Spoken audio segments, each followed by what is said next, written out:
저는 이제 70줄에 접어든 늙은이입니다. 지금은 그저 서울 외곽의 한적한 전원주택에서 화초나 가꾸며 소일하는 평범한 할머니처럼 보일지 모르겠습니다. 하지만 제 이름 석자를 명동 사채 시장 바닥에 대면 아직도 오금이 저린다는 사람이 한둘이 아닙니다. 저는 한때 명동의 저승사자라 불렸습니다. 떼인 돈을 받기 위해서라면 지옥 끝까지라도 쫓아가고 인정사정 봐주지 않고 고리대금을 회수하던 악질 사채업자였으니까요. 그렇다고 저라고 처음부터 사채업자는 아니었습니다. 가난이 지긋지긋했습니다. 전쟁통에 부모를 잃고 고아가 되어 땡전 한 푼 없이 맨몸으로 서울역에 떨어졌던 15살 계집애가 할 수 있는 일은 많지 않았습니다. 식모살이, 공장, 노점상. 안 해본 일이 없었지만 가난은 끈질기게 저를 따라다녔습니다.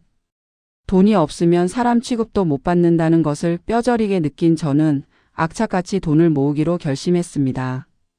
그리고 돈을 더 벌 수 있다는 말에 사채업에 뛰어들었고 피도 눈물도 없이 돈을 굴렸습니다. 사람들이 제 뒤에서 악렬하고 욕하고 손가락질해도 상관없었습니다. 통장에 쌓여가는 숫자만이 저를 지켜주는 유일한 갑옷이었으니까요. 수십 년의 세월이 흘러 저는 수백억 자산가가 되었습니다. 강남의 빌딩, 명동의 상가, 그리고 지방 곳곳에 사둔 땅까지. 남들이 평생 만져보지도 못할 돈을 손에 쥐었지만 이상하게도 마음 한구석은 늘 시려왔습니다. 돈으로 모든 것을 살 수 있다고 믿었지만 단 하나, 자식 농사만큼은 제 마음대로 되지 않더군요. 하나뿐인 아들 성훈이는 제 돈만 믿고 흥청망청 살았습니다. 사업한답시고 벌인 일마다 족족 말아먹고 빚쟁이들에게 쫓길 때마다 제 치맛자락을 붙잡고 살려달라 빌었습니다. 저는 그때마다 혀를 차면서도 아들의 빚을 갚아주었습니다. 핏줄이라는 게 참 무섭고 질긴 것이더군요. 남의 돈은 10원 한 장까지 악착같이 받아내면서 자식에게 들어가는 돈은 밑 빠진 독에 물 붓기인 줄 알면서도 멈출 수가 없었습니다. 며느리 미주는 어떻고요? 아들이 데려온 며느리는 첫눈에 봐도 여우 같았습니다. 제 재산이 얼마나 되는지 누나를 굴리며 계산하는 게 빤히 보였지만 아들이 좋다고 하니 어쩔 수 없이 허락했습니다. 결혼식 날 며느리는 제 앞에서 싹싹하게 굴며 어머님, 제가 아들 낳아서 대를 잇게 해드릴게요라고 맹세했습니다. 하지만 그 맹세는 10년이 지나도록 지켜지지 않았습니다. 결혼 10년 차. 아이 소식은 감감무소식이었습니다. 불임 클리닉도 다녀보고 좋다는 한약도 다 지어 먹여봤지만 소용이 없었습니다. 며느리는 매번 어머님 죄송해요. 제가 부족해서. 라며 눈물을 짰지만 뒤로는 친구들과 명품 쇼핑을 다니며 제 카드를 긁어대기 바빴습니다. 저는 점점 지쳐갔습니다. 70평생 일군 이 막대한 재산을 물려줄 핏줄 하나 없다는 사실이 저를 초라하게 만들었습니다. 돈이 아무리 많아도 죽고 나면 그만인 것을. 내 피를 이어받은 생명 하나 남기지 못하고 가는 것이 한스러워 밤마다 베개를 적시곤 했습니다. 그러던 어느 날이었습니다. 며느리가 평소와 다르게 수줍은 얼굴로 제 방에 들어왔습니다. 손에는 작은 사진 한 장이 들려 있었습니다. 어머님, 저 임신했어요. 초음파 사진 속에 콩알만 한 점이 찍혀 있었습니다. 의사의 임신 확인서까지 보여주며 며느리는 울먹였습니다. 그 순간 제 심장이 쿵 하고 내려앉는 것 같았습니다. 10년 만에 찾아온 기적. 70평생 남의 눈에 피눈물 나게 하며 모은 돈이 드디어 재구실을 하는구나 싶었습니다. 저는 그날부로 저승사자의 가면을 벗고 세상에서 가장 자애로운 늙은이가 되기로 했습니다. 며느리가 입덧 때문에 먹고 싶다고 하면 한겨울에도 수박을 공수해왔고 몸보신해야 한다며 최고급 한우와 산삼을 다려 먹였습니다. 며느리가 이동하기 편해야 한다며 2억짜리 외제차를 뽑아주었고 출산하면 편하게 지내야 한다며 강남 한복판에 고급 오피스텔을 얻어주었습니다. 며느리가 어머님 너무 과분해요라고 사양하는 척할 때마다 저는 아니다. 내 손주 품고 있는 몸인데 이 정도는 약과지라며 껄껄 웃었습니다. 제 인생에서 가장 행복하고 설레는 나날들이었습니다. 시간은 흘러 어느덧 출산 예정일이 다가왔습니다. 저는 박 실장을 시켜 아기 방을 최고급 친환경 가구로 꾸미고 금덩이와 보석까지 준비해 두었습니다. 이제 곧 제 품에 안길 핏덩이 손주를 생각하면 잠이 오지 않았습니다. 그런데 예정일이 지나도록 며느리에게서 연락이 없는 것이었습니다. 초조해진 제가 아들에게 전화를 걸었습니다. 성훈아, 애 나왔냐? 왜 연락이 없어? 아들은 무덤덤하게 대답했습니다. 아내, 어제 새벽에 순산했어요. 산모가 난산이라 너무 힘들어서 연락을 못 드렸대요. 지금 정신없이 자고 있어요. 순산이라니. 저는 당장이라도 병원으로 달려가고 싶었습니다. 그래? 고생했다, 고생했어. 병원이 어디냐? 내가 지금 바로 가마. 하지만 아들은 말을 돌렸습니다. 어머니, 지금 오셔도 못 봐요. 미주가 너무 예민해서 외부인 출입을 막아달라고 했거든요. 좀 안정되면 그때 연락드릴게요. 외부인이라니? 시어머니가 외부인입니까?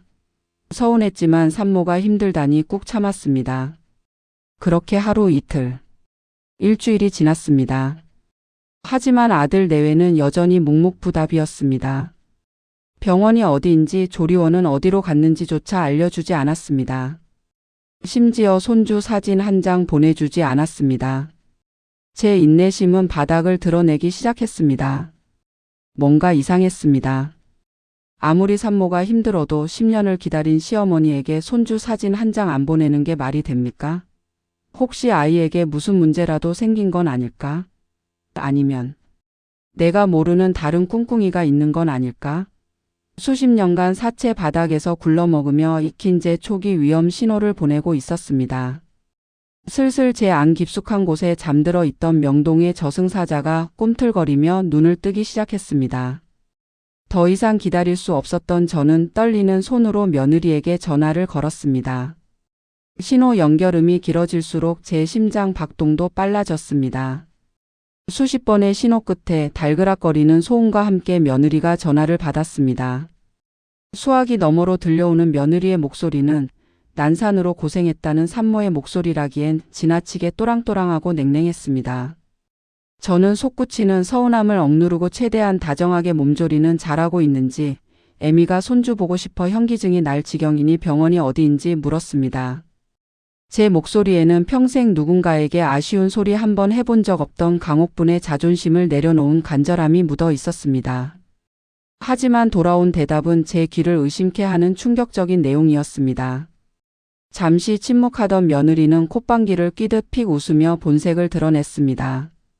며느리는 제가 손주를 그토록 보고 싶어 하는 마음을 이용해 믿기 힘든 거래를 제안했습니다. 아니, 그것은 제안이 아니라 명백한 협박이었습니다. 며느리는 제 손주를 보여주는 대가로 조건이 하나 있다고 했습니다. 바로 제 명의로 된 알짜배기 상가 건물을 자신에게 증여해 달라는 것이었습니다. 아이의 출생신고를 하기 전에 자신의 명의로 등기 이전을 완료해 준다면 손주를 보여주고 효도하겠다는 기막힌 흥정이었습니다. 순간 숨이 턱 막혀 말이 나오지 않았습니다. 상가 건물이라니. 그것은 제가 젊은 날 피눈물을 흘리며 악착같이 긁어모은 돈으로 산 제 재산 목록 1호이자 시세만 200억이 훌쩍 넘는 건물이었습니다. 그것을 손주 얼굴 보는 입장료로 내놓으라는 것이었습니다. 제가 기가 막혀 호통을 치려 했지만 며느리는 눈 하나 깜짝하지 않고 말을 이었습니다. 만약 제안을 거절한다면 평생 손주 얼굴도 못 보고 어디서 어떻게 크는지도 모른 채 핏줄 없이 쓸쓸하게 늙어 죽게 만들겠다는 노인의 가장 근원적인 공포를 자극하는 잔인한 협박이었습니다. 기가 막히고 코가 막힐 노릇이었습니다. 며느리는 제 약점을 정확히 찌르고 있었습니다. 늙은이의 핏줄에 대한 갈망, 늙은이의 두려움을 인질로 삼아 200억짜리 거래를 제시한 것이었습니다. 분노로 손이 부들부들 떨려 수화기를 놓칠 뻔했습니다. 그런데 그때 수화기 너머에서 더욱 충격적인 목소리가 비수처럼 날아와 꽂혔습니다. 바로 아들 성훈이었습니다. 아들은 며느리 곁에서 통화 내용을 다 듣고 있었음에도 불구하고 어미를 말리기는커녕 오히려 짜증 섞인 목소리로 저를 몰아세웠습니다. 어차피 제가 죽으면 다 자신에게 물려줄 재산이 아니냐며 그것을 미리 며느리에게 주는 셈 치면 되지 뭘 그렇게 따지냐는 것이었습니다. 며느리가 애 낳느라 배를 가르고 고생했는데 돈이 손주보다 더 중요하냐며 힐난하는 아들의 목소리에는 일말의 미안함도 없었습니다. 하늘이 무너져 내리는 것 같았습니다. 며느리의 탐욕보다 더 뼈아픈 것은 아들의 배신이었습니다. 평생 사고만 치고 다녀도 내 자식이라고 감싸고 돌았는데 그 아들 놈마저 제 어미를 그저 돈주머니로만 취급하며 며느리의 폐륜에 동조하고 있었습니다. 내 뱃속으로 낳은 자식이 맞나 싶을 정도로 괘씸하고 가슴 깊은 곳에서 피가 역류하는 듯한 배신감이 치밀어 올랐습니다. 저는 더 이상 긴 말을 섞고 싶지 않아 생각해 보겠다는 짧은 말만 남기고 전화를 끊어버렸습니다. 전화가 끊기자마자 저는 바닥에 주저앉아 가슴을 쳤습니다. 내가 호랑이 새끼를 키웠구나. 아니 호랑이도 제 어미는 문다는데 이것들은 짐승만도 못한 것들이구나. 눈물조차 나오지 않았습니다. 슬픔은 순식간에 증발하고 그 자리에는 차갑고 날카로운 분노만이 남았습니다. 그들은 모르는 게 있었습니다. 제가 늙어서 이빨 빠진 호랑이가 되었다고 생각했겠지만 저는 한 번 문 먹잇감은 절대로 놓지 않는 명동의 저승사자였습니다. 감히 나를 협박을 하고 내 돈을 날로 먹으려 드는 그들을 용서할 수 없었습니다. 저는 지팡이를 짚고 힘겹게 일어섰습니다. 그리고 서재로 들어가 인터폰을 눌러 박 실장을 호출했습니다. 제 목소리는 더 이상 손주를 기다리는 인자한 할머니의 것이 아니었습니다. 40년 전 채무자들의 간담을 서늘하게 했던 그 냉혹한 사채업자의 목소리로 돌아가 있었습니다. 잠시 후 박 실장이 들어왔습니다. 그는 제 표정을 보자마자 분위기가 심상치 않음을 감지하고 깊이 고개를 숙였습니다.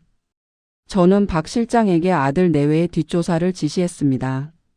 며느리가 다녔다는 산부인과부터 조리원, 그리고 최근 행적까지 1분 1초도 놓치지 말고 샅샅이 뒤지라고 했습니다. 놈들이 나에게 건물을 내놓으라고 협박을 했다는 사실을 알리자 박 실장의 눈이 커졌습니다.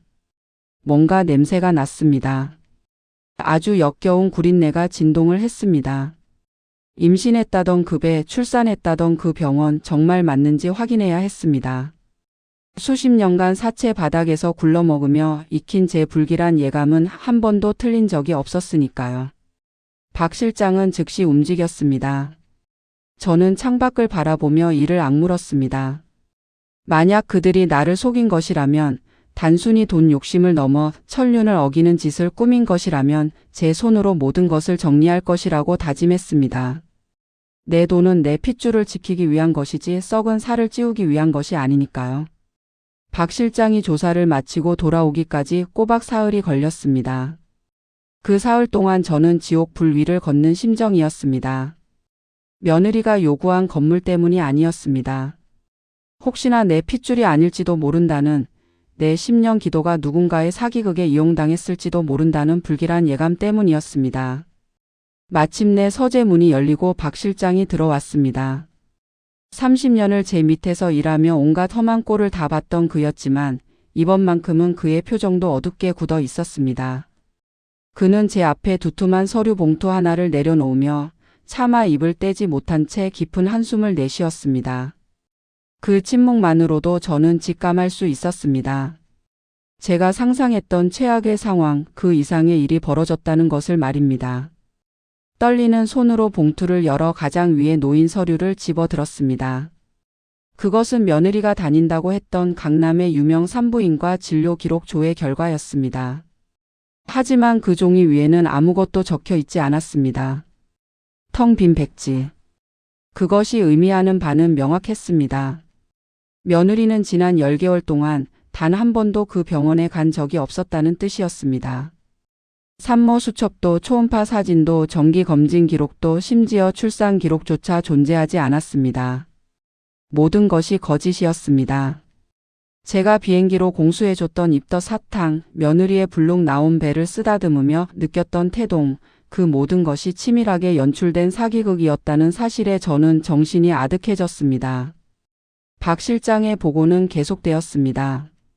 그는 며느리의 지난 1년 행적을 낱낱이 파헤쳤습니다.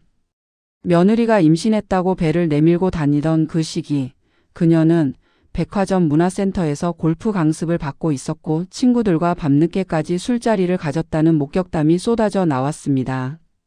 그녀가 차고 다녔던 그 그럴듯한 만삭의 배는 인터넷에서 누구나 쉽게 구할 수 있는 실리콘 모형이었습니다. 제가 손주 생각에 밤잠을 설치며 아기용품을 사 모으는 동안 며느리는 복대 속에 가짜 배를 차고 제 앞에서 연기를 하며 속으로 얼마나 비웃었을지 생각하니 피가 거꾸로 솟는 것 같았습니다. 사건의 전말은 이랬습니다. 며느리는 제 재산을 차지하기 위해 임신한 척 연기를 시작했고 출산 예정일이 다가오자 브로커를 통해 갓 태어난 신생아를 물색했던 것입니다. 마치 시장에서 물건을 고르듯 시어머니가 의심하지 않게 아들과 닮은 아이, 건강한 아이를 조건으로 내걸 아이를요. 그리고 며느리가 난산이라며 연락을 끊었던 그 일주일은 산후조리를 한 것이 아니라 아이를 넘겨받아 자신들의 아이인 양 꾸미기 위한 세탁의 시간이었던 것입니다. 제 가슴이 쿵하고 내려앉다 못해 산산조각이 났습니다. 10년을 기다린 내 손주가 내 핏줄이 아니라니. 그것도 건물을 뜯어내기 위한 인질로 쓰기 위해 부모도 모르는 아이를 데려다가 제 호적에 올리려 했다니.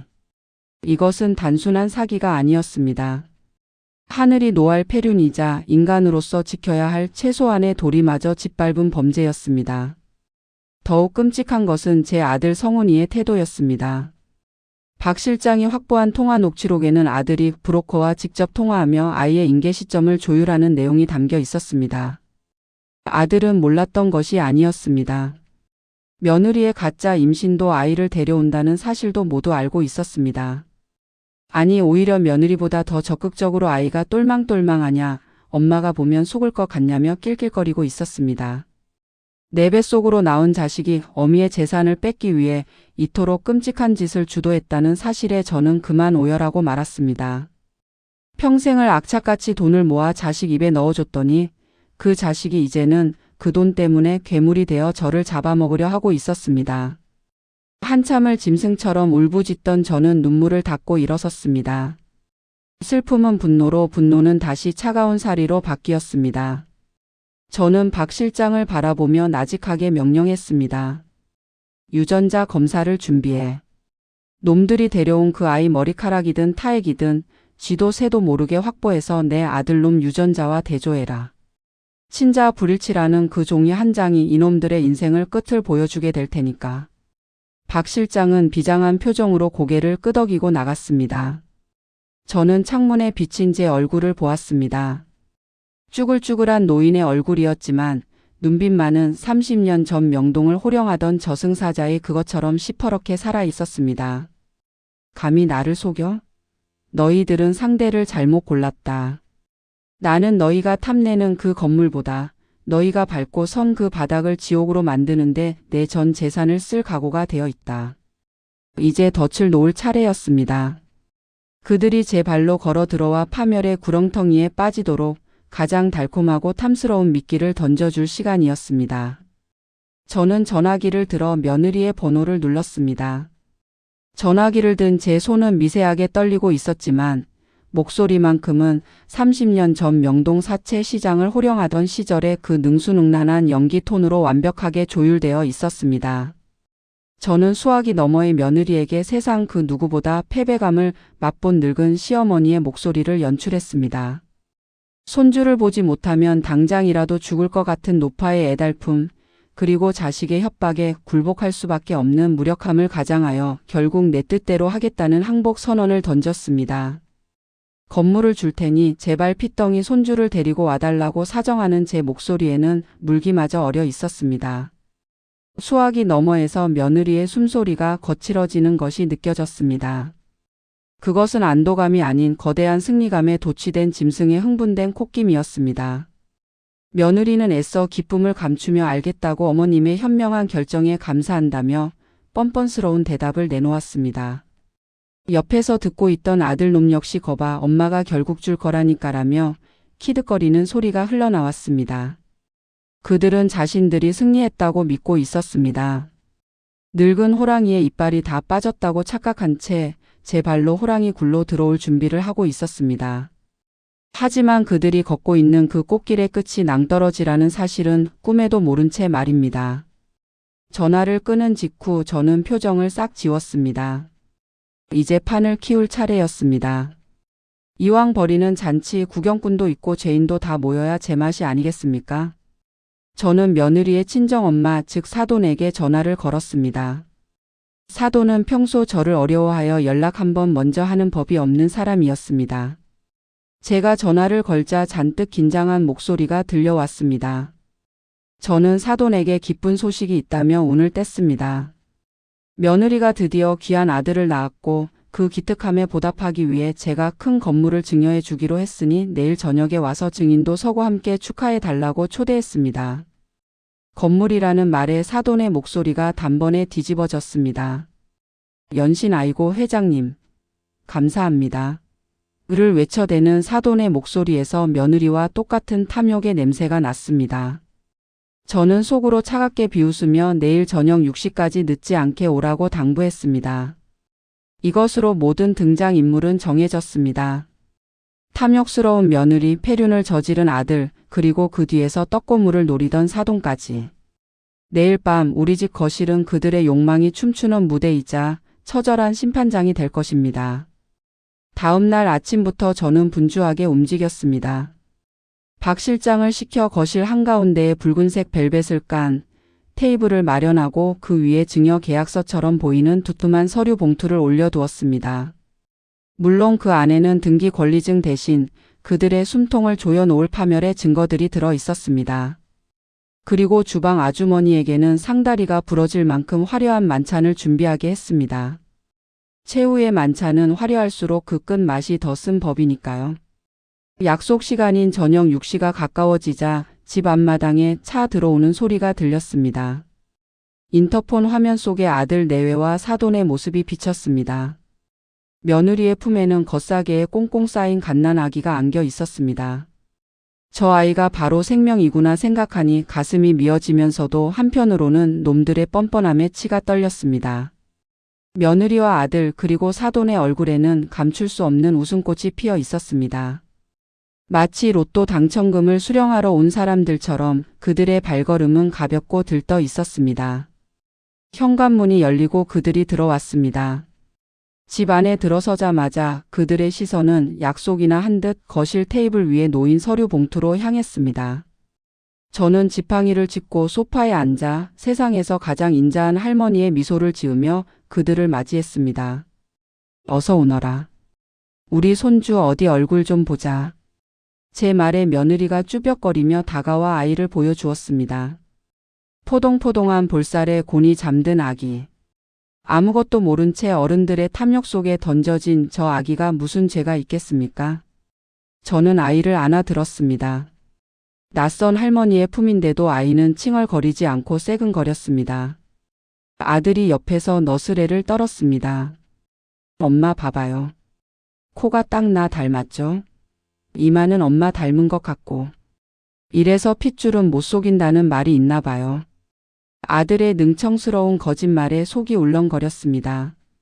남의 자식을 데려다 놓고 제 핏줄이라 우기는 저 뻔뻔한 입을 당장이라도 다물게 하고 싶었지만 저는 꾹 참았습니다. 대신 아이의 볼을 쓰다듬으며 의미심장하게 중얼거렸습니다. 그래. 핏줄은 못 속이지. 아주 똑바르게 생겼구나. 누굴 닮아서 이렇게 연기를 잘하는지 모르겠다만. 제 말에 며느리가 흠칫 놀라는 눈치였지만 아들은 그저 칭찬인 줄 알고 해벌쭉 웃을 뿐이었습니다. 사돈 역시 옆에서 맞장구를 치며 분위기를 띄웠습니다. 회장님 닮아서 아이가 아주 귀티가 흐른다느니 복덩이라느니 온갖 아부를 떨었습니다. 저는 그들의 광대 노름을 지켜보며 박 실장에게 눈짓을 했습니다. 이제 쇼를 시작할 시간이었습니다. 저는 아이를 며느리 품에 다시 안겨주며 테이블 위에 서류 봉투를 턱짓으로 가리켰습니다. 자, 밥 먹기 전에 중요한 일부터 처리하자. 너희가 원하던 게 저기 있다. 내 재산 중 가장 알짜배기 건물이다. 너희가 이 아이를 낳아준 보답이니 서운해 말고 받아라. 며느리의 눈이 탐욕으로 번들거렸습니다. 그녀는 아기를 사돈에게 넘기고 떨리는 손으로 봉투를 집어들었습니다. 아들도 침을 꼴깍 삼키며 봉투에 시선을 고정했습니다. 사돈은 감격에 겨운 듯 손수건으로 눈가를 훔치는 신용을 했습니다. 어머님 정말 감사합니다. 제가 평생 효도할게요. 정말이에요. 며느리는 봉투의 끈을 풀기 시작했습니다. 그 붉은 끈이 풀리는 순간 그녀의 인생도 함께 풀려나갈 것이라는 사실은 꿈에도 모른 채 봉투 입구가 열리고 며느리가 그 안에 든 서류 뭉치를 꺼내려 손을 넣었습니다. 저는 찻잔을 들어 입술을 축이며 그들이 지옥으로 떨어지는 찰나의 순간을 눈 하나 깜짝하지 않고 지켜보았습니다. 봉투를 연 며느리의 손이 허공에서 멈췄습니다. 그녀의 시선은 종이 위에 박힌 글자들을 훑어 내려가고 있었지만 머릿속은 그 내용을 받아들이기를 거부하는 듯 했습니다. 기대했던 등기 권리증의 묵직한 질감 대신 얇고 팔락거리는 A사 용지 몇 장이 그녀의 손끝에서 파들거리며 떨고 있었습니다.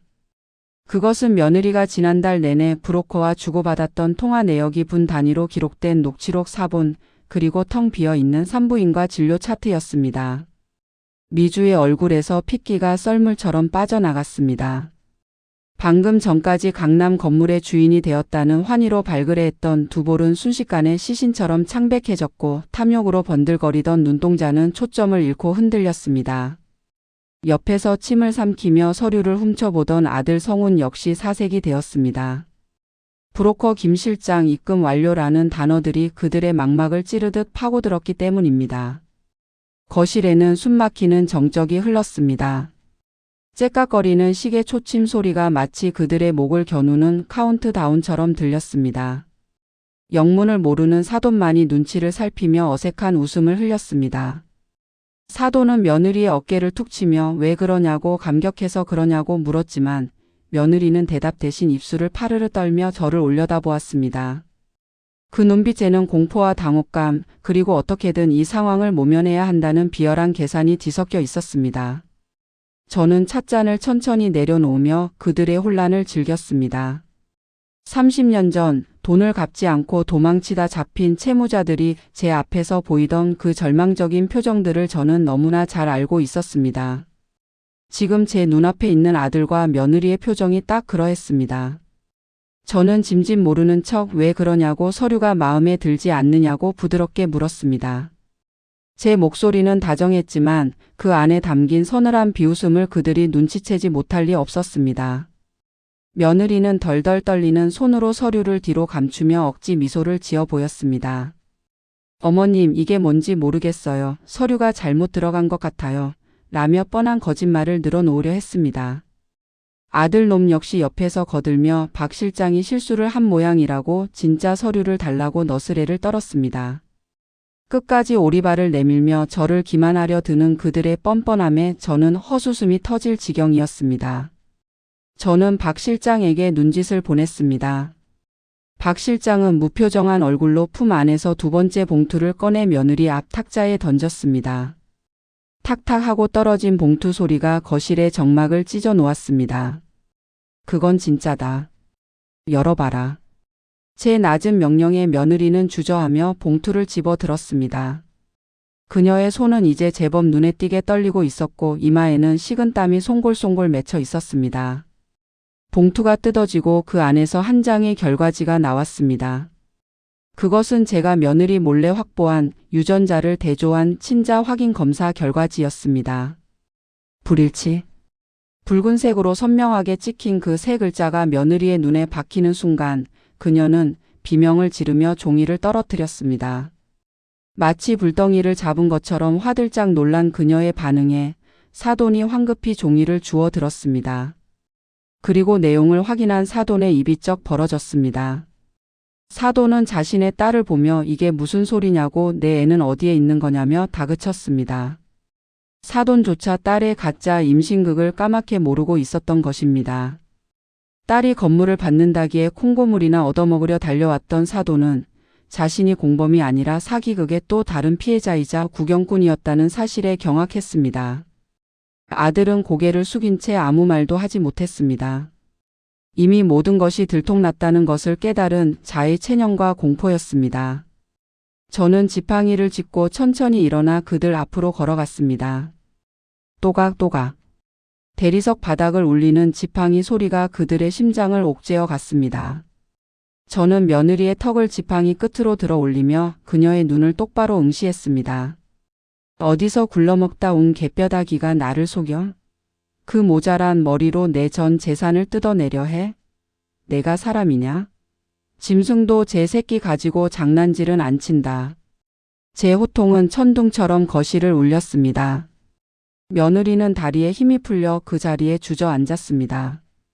그녀는 제 발목을 잡고 늘어지며 잘못했다고 한 번만 용서해 달라고 빌기 시작했습니다. 하지만 그 눈물은 참회의 눈물이 아니었습니다. 다 잡은 건물을 놓친 것에 대한 아쉬움, 그리고 이제 닥쳐올 응징에 대한 공포가 만들어낸 가짜 눈물이었습니다. 저는 며느리가 안고 있던 아기를 바라보았습니다. 낯선 사람들 틈에서 겁에 질려 칭얼거리는 아기. 저 불쌍한 생명이 무슨 죄가 있겠습니까? 저는 박 실장에게 아이를 데려가라고 지시했습니다. 아이는 죄가 없다. 원래 있던 곳으로 돌려보내주되 다시는 이런 짐승 같은 놈들에게 팔려가지 않도록 해줘라. 박 실장은 조심스럽게 아이를 안아들고 나갔습니다. 아이가 사라지자 거실에는 저와 탐욕스러운 새 인간만이 남았습니다. 아들은 이제야 사태의 심각성을 깨닫고 제 앞에 무릎을 꿇었습니다. 엄마, 제가 미주한테 속았어요. 저는 정말 몰랐어요. 라며 며느리에게 모든 죄를 뒤집어 씌우려 했습니다. 방금 전까지 며느리와 짜고 핏줄은 못 속인다며 낄낄거리던 놈이 살 길이 막막해지자 아내를 팔아넘기는 꼴이라니. 정말이지 구역질이 나는 풍경이었습니다. 며느리는 배신감에 찬 눈으로 남편을 노려보다가 악에 받친 목소리로 소리쳤습니다. 너가 더 적극적이었잖아. 브로커한테 웃돈 얹어준 게 누군데? 서로의 치부를 폭로하며 물어뜯기 시작하는 그들의 모습은 아기 다툼 그 자체였습니다. 저는 소파에 깊숙이 몸을 기대며 차갑게 웃었습니다. 잘들 논다. 아주 잘들 놀아. 하지만 쇼는 이제 시작이다. 너희가 잊고 있는 게 하나 더 있지? 저는 탁자 아래 숨겨두었던 마지막 봉투를 꺼냈습니다. 누렇게 바랜 종이 한 장이 테이블 위에 놓이는 순간 사돈의 눈동자는 마치 귀신이라도 본 듯 공포로 뒤집어졌습니다. 37년이라는 세월이 느껴지는 종이 위에 검붉은 인주로 선명하게 찍힌 지장과 사돈의 필체는 어제 쓴 것처럼 생생했습니다. 그것은 37년 전 명동 사채 시장에서 돈 좀 만진다던 저에게 사돈이 빌려갔던 3천만 원에 대한 차용증이었습니다. 당시 남편의 노름 빚을 갚겠다며 제 바지가랑이를 잡고 늘어지던 젊은 여자가 바로 지금 제 앞에 앉아 있는 사돈이었습니다. 돈을 빌려간 뒤 야반도 주하여 종적을 감췄던 그녀를 저는 며느리의 친정엄마라는 이름으로 다시 만난 것입니다. 세상 참 좁고 죄짓고는 못 산다는 옛말이 하나도 틀린 게 없었습니다. 사돈은 덜덜 떨리는 손으로 입을 틀어막으며 바닥으로 주저앉았습니다. 그녀는 이제야 제가 누구인지 정확히 기억해낸 듯 했습니다. 그저 돈 많은 호구 시어머니인 줄 알았던 제가 과거 뼈와 살을 깎는 고리대금으로 악명 높았던 명동의 저승사자라는 사실을 깨달은 것입니다. 며느리는 영문을 모르겠다는 표정으로 사돈을 흔들었지만 사돈은 이미 혼이 나간 사람처럼 제 이름만 중얼거릴 뿐이었습니다. 회장님, 살려주세요. 제가 죽을 죄를 지었습니다. 라며 바닥에 머리를 찢는 사돈의 모습은 처량하기보다 역겨웠습니다. 저는 계산기를 두드리는 신용을 하며 차갑게 입을 열었습니다. 37년 전 원금 3천만 원. 당시에 고금리 사채 이자를 적용하고 거기에 37년 동안 도망 다닌 연체 이자까지 복리로 계산하면 그 금액이 얼마가 될 것 같으냐고 물었습니다. 침묵 속에 계산기 두드리는 소리만 딱딱 하고 울려 퍼졌습니다. 저는 그들에게 액수를 알려주었습니다. 인심 써서 계산해도 지금 사돈이 갚아야 할 돈은 좋기 억 원이 넘었습니다. 며느리의 얼굴은 경악으로 일그러졌습니다. 시댁 재산을 뜯어내려왔다가 오히려 친정엄마의 빚 때문에 패가 망신하게 생긴 꼴이었습니다. 며느리는 엄마를 원망스러운 눈으로 쏘아보며 소리쳤습니다. 엄마가 빚이 있었어? 그것도 사채를 썼어? 왜 나한테 말 안 했어? 건물이 날아간 것도 모자라 빚더미에 앉게 생겼으니 며느리의 눈이 뒤집히는 것도 무리는 아니었습니다. 사돈은 딸의 옷자락을 잡고 울먹였지만 며느리는 매몰차게 사돈의 손을 뿌리쳤습니다. 탐욕으로 뭉쳤던 모녀의 연대감은 돈 앞에서 모래성처럼 무너져 내렸습니다. 저는 그 꼴을 감상하며 쐐기를 박았습니다. 혐의가 한두 가지가 아니니 며느리를 고소하는 것은 물론이고 사돈 역시 소송이 들어갈 거라며 통보했습니다. 이제 그들은 알거지가 되어 길바닥에 나앉는 것은 시간 문제였고 며느리는 감옥에서 콩밥을 먹으며 죄를 뉘우쳐야 할 처지였습니다. 그때 구석에 찌그러져 있던 아들 놈이 슬금슬금 제 눈치를 보며 기어왔습니다. 그는 며느리와 사돈을 손가락질하며 자신은 정말 몰랐다고 저런 사기꾼 집안인 줄 알았으면 결혼도 안 했을 거라며 악을 썼습니다. 당장 이혼하겠다고 저 여자들과 연을 끊고 엄마한테 효도하며 살겠다고 비굴하게 매달렸습니다. 방금 전까지 며느리와 작당하여 가짜 손주를 데려오고 건물을 내놓으라며 낄낄대던 놈이 살 길이 막막해지자 아내와 장모를 헌신짝처럼 내버리는 꼴이라니. 내 뱃속으로 낳은 자식이지만 그 비열함에 치가 떨려 구역질이 올라왔습니다. 저는 아들의 눈을 똑바로 노려보며 더 이상 너는 내 아들이 아니라고 선언했습니다. 며느리와 짜고 어미를 속여 등쳐먹으려 한 놈, 핏줄을 조롱하고 돈에 눈이 멀어 천륜을 저버린 놈에게 물려줄 유산은 단 10원짜리 한 장도 없다고 못 박았습니다. 내 전 재산은 사회에 환원할 것이며 너는 빈털터리로 이 집에서 나가야 한다고 말입니다. 아들은 그제야 사태의 심각성을 깨닫고 제 다리를 붙잡고 울부짖었습니다. 엄마 잘못했어요. 다시는 안 그럴게요. 한 번만 봐주세요. 하지만 이미 늦었습니다. 썩은 살은 도려내야 새살이 돋는 법입니다. 저는 아들의 손을 걷어차 버렸습니다. 며느리와 사돈은 서로를 탓하며 머리채를 잡고 싸우기 시작했습니다. 내가 시키는 대로 했다가 이게 무슨 꼴이냐. 엄마 때문에 내 인생 망쳤다.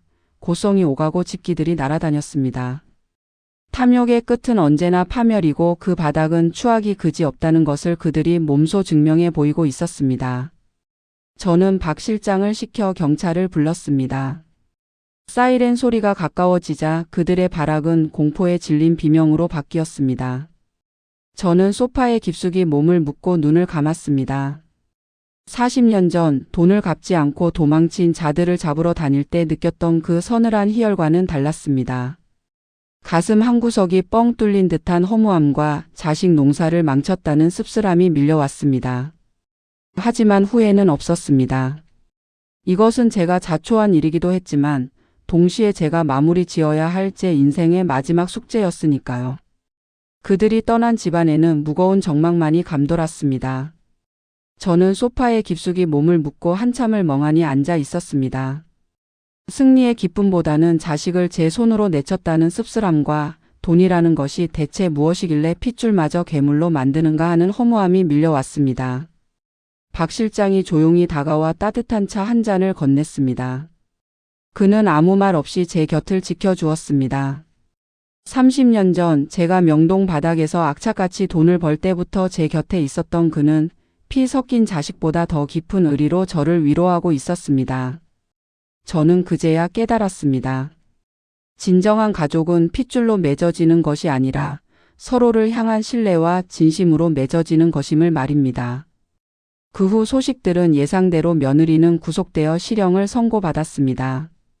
그녀가 감옥에서 보내온 편지에는 반성보다는 원망이 가득 차 있어 저는 그 편지를 뜯지도 않고 불태워 버렸습니다. 가장 마음 아픈 것은 아들이었습니다. 빈털터리가 되어 쫓겨난 성우는 처음 며칠은 집 대문 앞을 서성이며 용서를 빌었지만 제가 끝내 문을 열어주지 않자 결국 발길을 돌렸습니다. 들리는 말로는 그동안 사치스럽게 살던 버릇을 고치지 못해 찜질방과 고시원을 전전하다가 지금은 일용직으로 일하며 하루살이 인생을 살고 있다고 합니다. 평생 손에 흙 한 번 묻히지 않고 살았던 놈이 뒤늦게나마 땀의 무게를 배우고 있기를 어미로서 마지막으로 기도할 뿐입니다. 이제 저는 더 이상 명동의 저승사자가 아닙니다. 아침이면 정원을 가꾸고 오후에는 복지관에 나가 아이들에게 글을 가르쳐주는 평범한 할머니로 살아가고 있습니다. 비록 제 핏줄은 아니지만 저를 따르며 할머니하고 부르는 아이들의 맑은 눈동자를 볼 때면 더 큰 부자가 된 듯한 충만함을 느낍니다. 텅 비어있던 제 마음의 방들은 이제 돈다발이 아닌 사람들의 온기로 채워지고 있습니다. 사람들은 말합니다. 피는 물보다 진하다고. 하지만 저는 이렇게 말하고 싶습니다. 썩은 피는 물보다 못하다고 말입니다. 탐욕에 눈이 멀어 천륜을 저버린 핏줄을 끌어안고 사는 것은 시한폭탄을 품고 사는 것과 다를 바 없습니다. 내 인생을 갉아먹는 악연은 과감하게 끊어내십시오. 그리고 그 빈자리를 진짜 소중한 가치들로 채우십시오. 정직하게 흘린 땀, 대가 없는 사랑, 그리고 나 자신을 지키는 단단한 마음. 그것이야말로 우리가 죽을 때 가져갈 수 있는 진짜 유산일 테니까요. 제 파란만장했던 이야기는 여기서 끝입니다. 부디 여러분의 가정에는 거짓 없는 행복만이 가득하기를 바랍니다.